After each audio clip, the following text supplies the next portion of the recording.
More than half of the fish caught already on the second stream, I decided to leave it there for the night and pick up back next time I would stream Animal Crossing.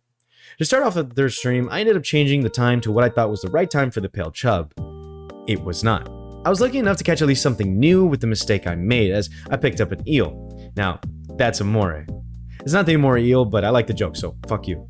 Next, I got the killifish, and if you're expecting a small dick joke, I hope you're prepared, because the moment I got this thing in my hands, I got PTSD from the whole experience. While on the topic of small things, the piranha was the next fish I was able to catch and stash, but not until I went back and changed to the correct time. After some more fishing, finally, the chub was in sight and in my grasp.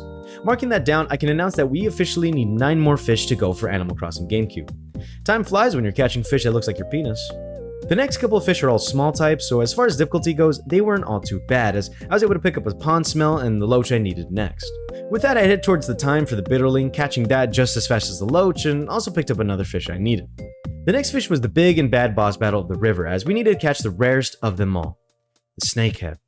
This took me 15 minutes?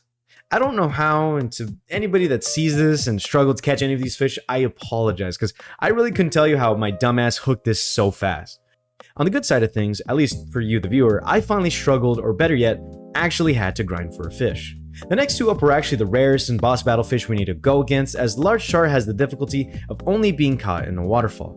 And what I mean by waterfall is the area where the water actually falls into, so that's where I had to spend a good time while going back and forth. I'm not really sure if it's possible, but I also thought that the fish could spawn at the top of the waterfall before it goes down, so you'll see me frequently running from the top area down to the lower area. Here I would just run back and forth, mostly waiting for an actual fish to spawn, since that's where the hard part actually steps in. A good tip is that, which by the way I'm not sure works for the GameCube version, but heading into your home and exiting is supposedly the way to despawn and spawn new fish, so if needed, that's always a good way to have some sort of reset. After a good while, the large char was caught, and to my surprise, wasn't all too bad for the amount of time I put into trying to get it. You know, I never thought that I would somehow be disappointed for not struggling on a game just so I can make content more interesting, because I totally caught the stringfish like 20 minutes after the large char. I do wonder if these fish are meant to be more difficult, but it could be that the GameCube is on the easier side of things, as it has less variety in a number of factors for fishing. But as I've said, it's great to get these big fish without having to struggle so much, as I really do think I struggle more on the smaller fish that for some reason would rather not pop up for me.